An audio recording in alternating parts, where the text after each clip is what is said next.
growing weary of running from room to room, practicing one-tooth insurance-driven dentistry? Then stay tuned for the latest episode of The Lionhearted, where Dr. Stephen Rasner will hand you the blueprint for what many call the gold standard of general practice dentistry.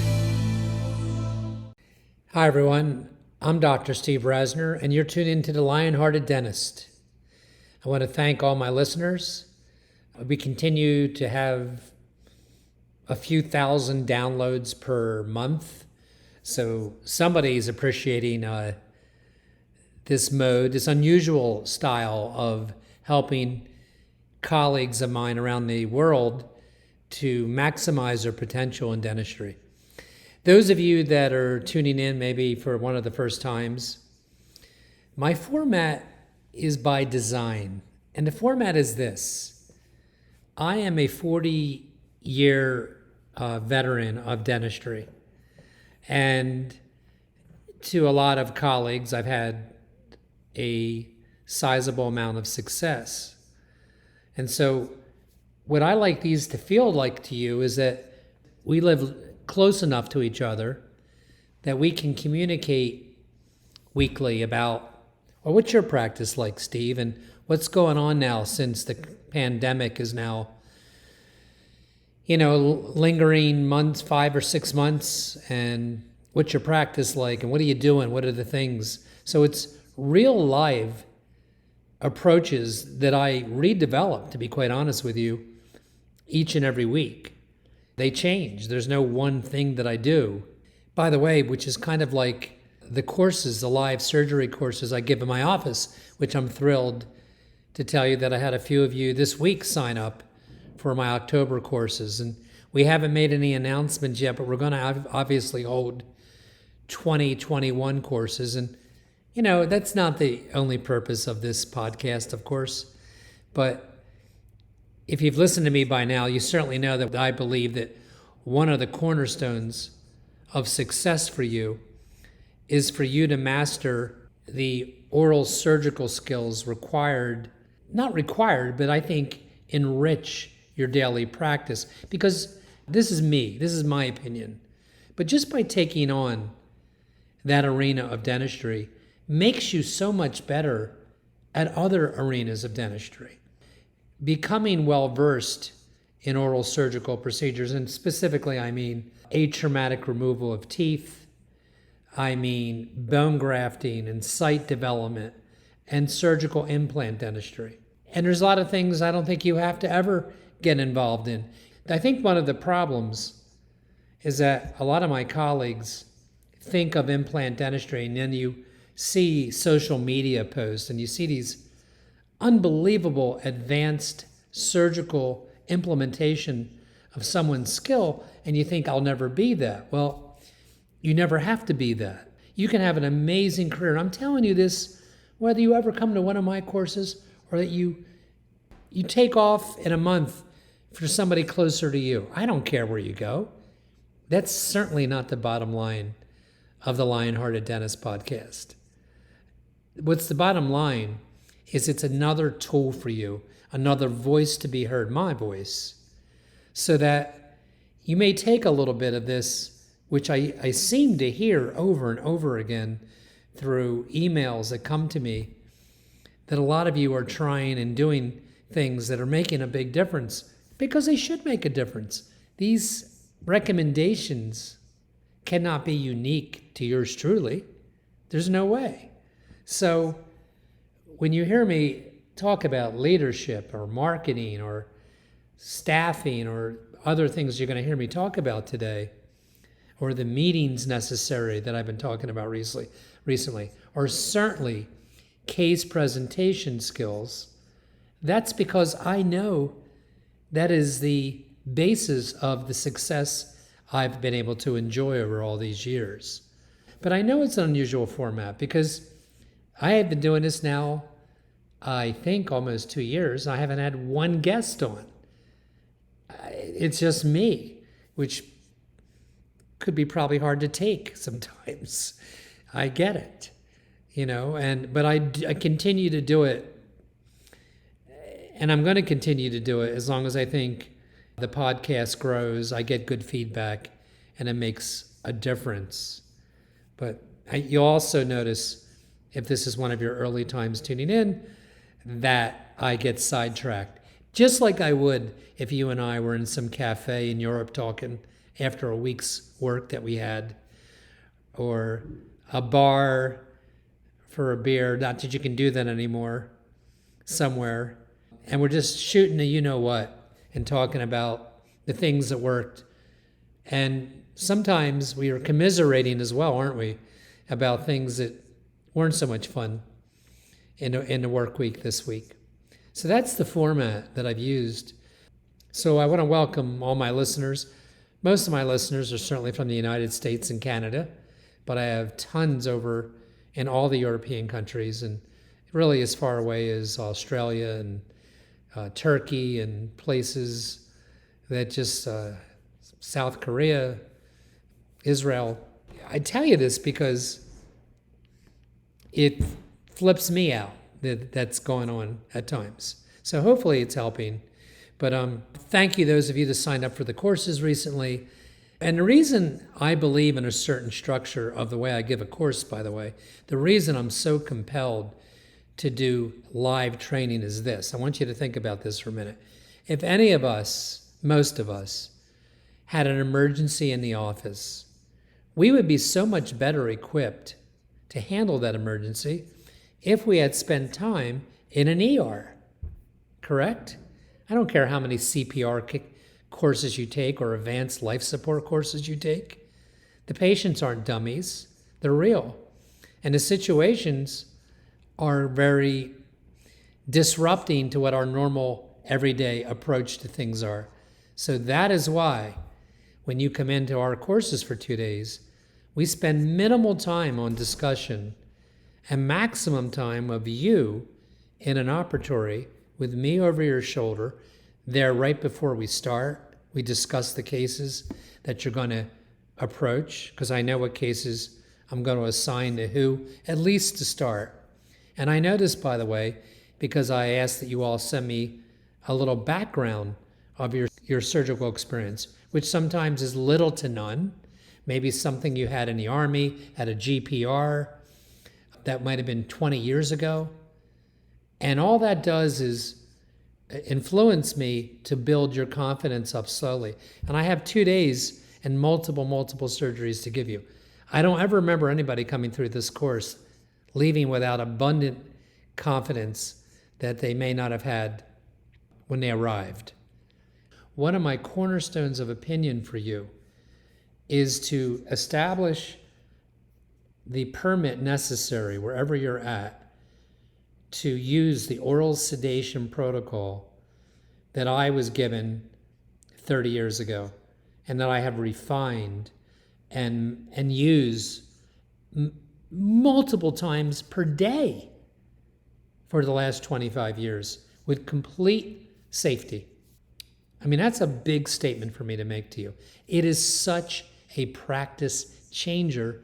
I've spoken endlessly on these podcasts about the influence of having a brand where people have the choice to utilize oral sedation. And it's not the oral sedation probably that most of you are familiar with. It's not strictly triazolam. It's a combination of Benadryl, Atarax, and I realize they sound similar to you, but the contributions of the three and all the other factors that I use in addition, and it's important because it is in addition of using nitrous oxide. If you take out one of those four elements of my protocol, you're not going to get exactly the same impact. You're going to get sedation, but you're not going to get the same. And it has just worked more predictably than almost any clinical approach to anything in my years as a dentist. But if you're going to have the sedation practice, you are most certainly going to attract patients that require tooth removal, which is why originally, that's the reason why I felt compelled to put together a hands-on live extraction course. And I know I got sidetracked by talking about the ER a few minutes ago, but that's my point. If you're in there doing it, you're learning it. You can't get this from YouTube or even watching somebody in their operatory. I mean, that's fine. Any way, any ancillary tool of learning that you can acquire is going to be helpful. But if you really want to go back into your operatories the following week and exercise these type of skills to do them live, and that's the beauty. I've got the luxury and the privilege of having you come to New Jersey without a license, as long as you're licensed in your state and you can actually work on patients. We'll have some in 2021 as well, and you can write to me for when they are going to be available. So let's get to, as if we were sitting down having a cup of tea or coffee. And those of you that are wondering, we are into September, clear 6 months past the time many of us were closed back in March of 2020. We have settled in at a 7% down from where we were in 2019. I don't know. If I was 7% down on another year, maybe I would be more upset than I am. I think it's because I didn't know what to expect. I thought maybe I'll never see a huge case again back in March and April before I returned to my office. I didn't know what to expect. And what I'm hearing, incidentally, unfortunately, is a very wide range of results. It's unfortunate because I want to hear that you're all doing well and that you're all making a strong comeback. And I think most of us are, but I have heard of a lot of practices struggling because of lack of patience or a lack of patient commitment to what they need. If you're wondering where I'm at, we came back roaring in the first months back, and I think a lot of us did. And then we've had some peaks and valleys, but at the end of the day, for us, we're down about 7% of where we were a year ago. And that brings into another thing that you've heard me mention before, but I'm going to mention it again. And that is the need for those of you that are, I don't know what the magic number is, but certainly if you're doing over 1 million production per year, maybe the number should be over 500. I don't know. But I have a virtual accountant, and I would welcome to give her information to you. And you better believe by now that anything I say like that on this program has got nothing to do with self-agenda. Yeah, I give you what I use and the truth, and I think it's been very helpful. So picture this. Are any of you listening that don't really understand where all your money's going? If you take in $500,000 a year, do you really know how it breaks down? And do you really know how you rank against industry standards? Are your labs more or less? Are your salaries more or less? Are your bottom line? This service that I'm getting isn't free, but it's sure allowing me to sleep better at night and to have a picture. I'll tell you what I found out in this last session I had. So they're zoomed in like you and I are right now. They're videoed.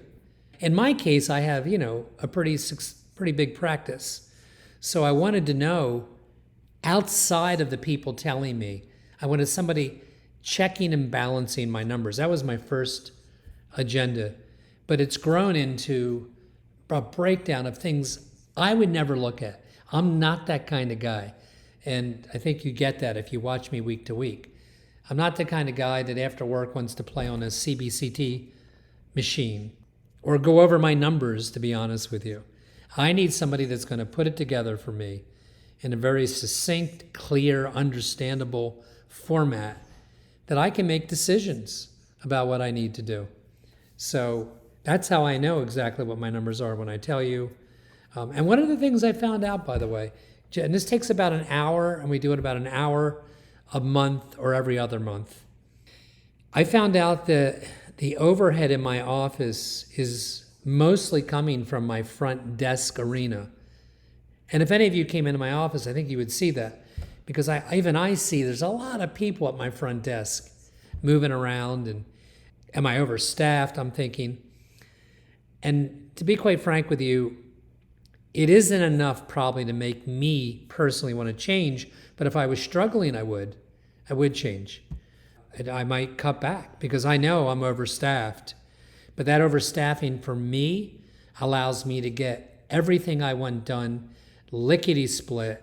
Nobody would ever say they're overworked or can't get to something with me. It also allows my patients to have amazing one-to-one attention all the time. From the moment they come into the office, while they're sitting there, the checkout is prompt and quick and thorough.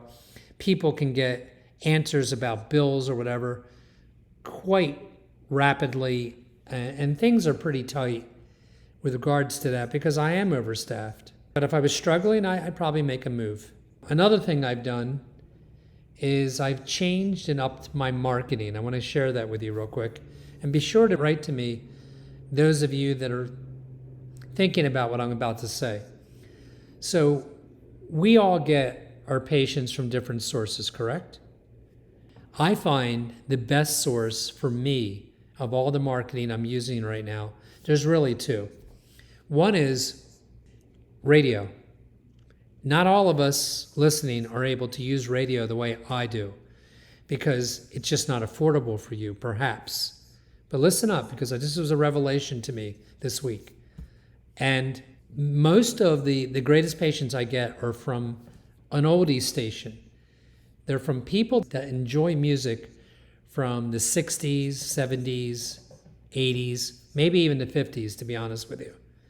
And I've used one station for that. Full disclosure, I'm on 5 times a day, 5 days a week at the same time, which I love. So these are things I'd want you to work out if you're going to try it. I sponsor something, but in my case, that's the weather. And it costs me about $900 per month. That is a deal, in my opinion. I mean, think about it. There isn't a case that comes in my office of somebody that needs something that's not way beyond that. So it takes very little for me to justify that source of new patients. That being said, just as an example to you, I don't get the same quality of patients from the internet. Now, if you looked at my website, which is pearlsmiles.com, I think it's a pretty competent site.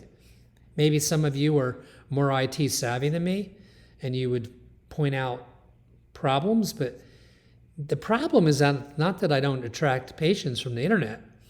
The problem is the quality of patients is significantly off than the radio station. And just real quick, the other source I get is from a high-end magazine that we started mailing out 2 years ago. It's an investment by you, every bit of $30,000. I put that right out to you right up front. But I got to be honest with you, it did attract high quality patients and still does in the 2 years I've used it. I didn't even talk about it with you the first year because I wasn't sure if I had enough data. And I'm not even telling you to use it. I'm telling you what I use. They are my two major sources. So what did I do different?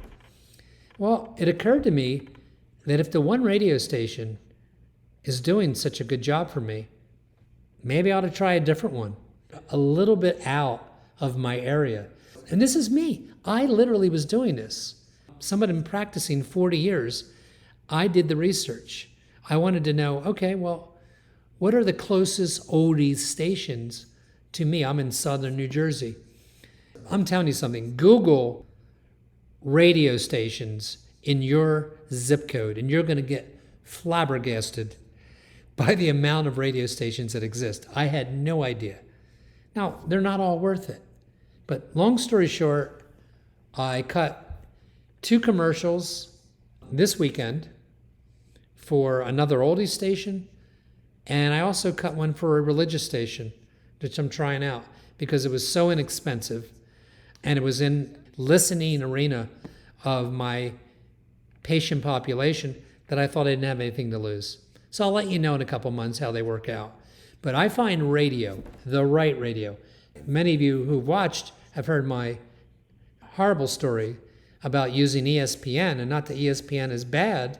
I love ESPN Sports Talk Radio. The problem was I spent $20,000 for 6 weeks. Well, I just told you I'm paying $900 a month. I paid $20,000 in Philadelphia to be on twice a day. And over a course of 6 weeks, it generated one patient. So there is a method to how you go into radio advertising. So that's my word on that for this week.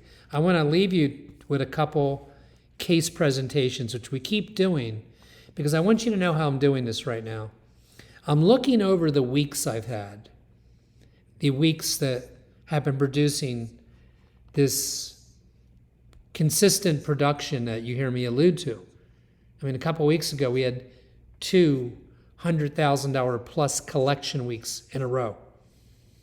And there's other weeks where it's not as bountiful as that, but they're pretty consistent. And I look down and I've been taking notes for this podcast because it's hard for me to remember. And all I can tell you is this: it all ties together.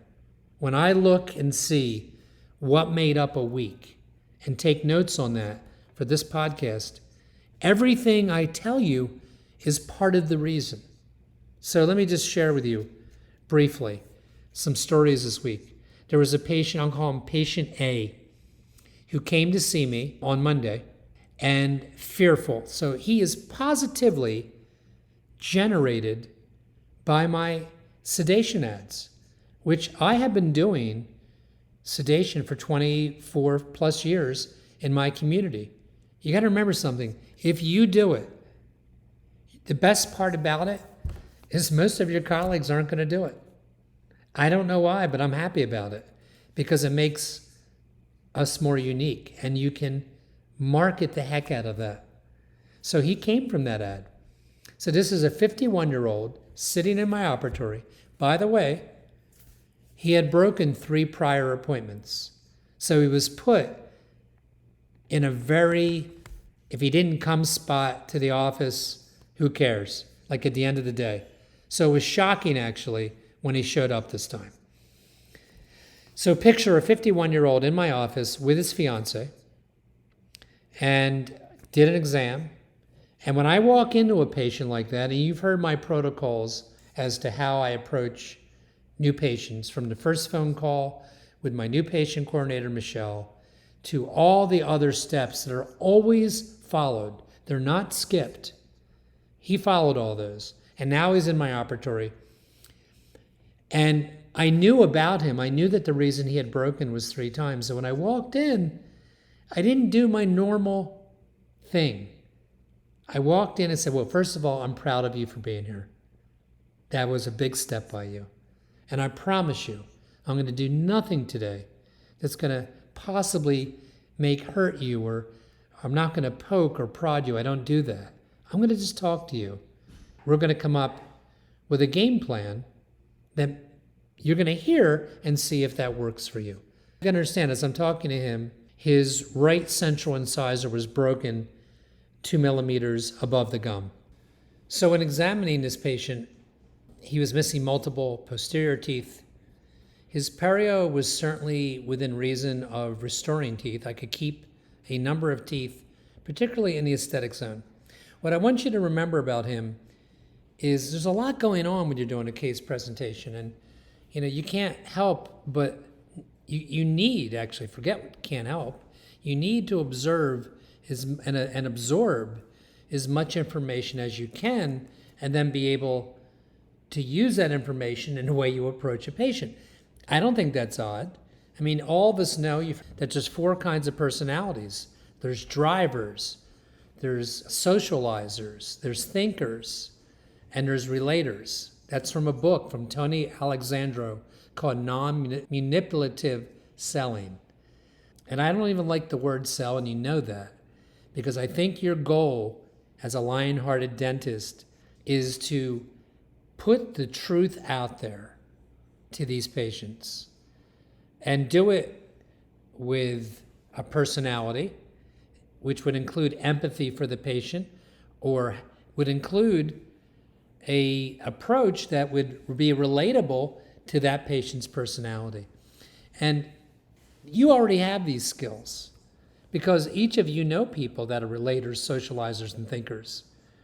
And if you read about that stuff, you'll find out, like, to a thinker would never make a commitment on day one, even if they liked what you were telling them. So thinkers are often, not always, but their occupation might be an accountant, a researcher, a scientist. It's really true.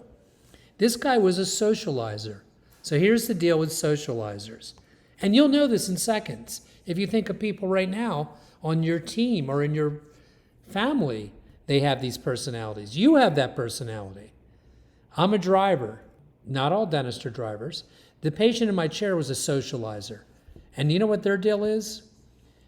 If they think you value them and you like them, they will accept and want what you're offering. The problem with a lot of them is they're socializers. So they often, I'm telling you, this is the truth. And they often don't have the funds because they've socialized too much in their lifestyle of living. I mean it. And this guy went on, I didn't ask him, but I knew in a very short time that he owned multiple luxury cars in his life. He mentioned them. And he was kind of embarrassed because he was in business that he looked the way he looked despite his fear, and he never made an attempt to do anything about it. So I know that about this guy. He is absolutely playing the role of a socializer in talking to me. And I will tell you, it was easy for me to relate to him and make him feel comfortable. And I gave him a treatment plan that was going to restore his remaining teeth, which would include minor perio, scaling root planing. It included endodontic therapy, which was a big leap for him on one of his central incisors. And then also included extractions of posterior root tips and some implant therapy to give back teeth in the aesthetic zone. Because I didn't think this guy was going to be the type that would wear a removable partial denture, nor would I want it to even be a choice unless it wasn't in their budget. So the outcome was he left. He did not make a commitment. Remember, this guy broke 3 appointments, which, by the way, is not so atypical of a socializer. Very atypical of a thinker or a driver. So these things are just fascinating. When I think, I don't think about the personalities. It just comes to me, and I'm explaining their names to you today because that is really the categories that they fall into. So anyway, he left, and I knew he had bought in to what I had to offer. And sure enough, he came back. The finances were discussed, and he came back 2 days later and began initial therapy of scaling and root planing with sedation, totally successful. We did not, by the way, give him, which I often would do, a 3-hour appointment to start because A, I wasn't sure I could trust him because of the fear. That's why. It's kind of getting late with the podcast, but I do want to give you just a couple other side events that happened that are the product of running a practice like a Lionhearted dentist. And one was a patient that came in this week who had very limited budget. And picture somebody who has maxillary 4 posterior teeth, a molar or premolar, but nothing restorable anterior to that. So you can imagine, whether you're a prosthodontist or not, that may set up a very unbalanced restorative solution.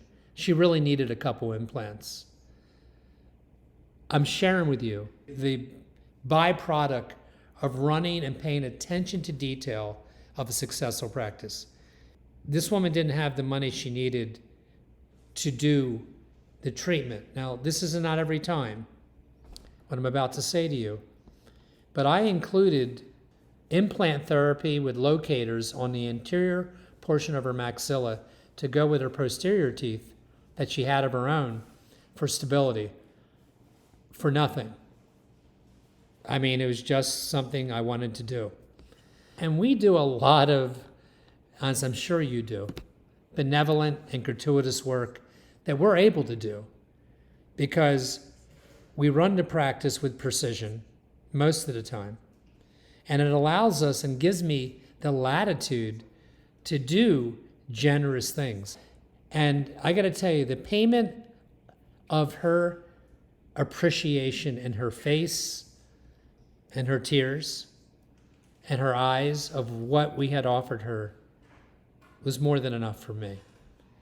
And I'm not telling you that's a daily event with me, but it's certainly a monthly event where you're able to give back when you want to give back. You know, I'm sure all of you listening have your own great stories, and it's part of the Lionhearted Dentist. It's part of a successful practice, as any business knows, to give back. So I hope this helps some of you this week. I know I was kind of random, as I often am. I appreciate all you that continue to tune in and watch, and I wish you the greatest of success. I hope I get to meet some of you in person in the next year or two, and thanks for listening, and I'll see you next week on the Lionhearted Dentist.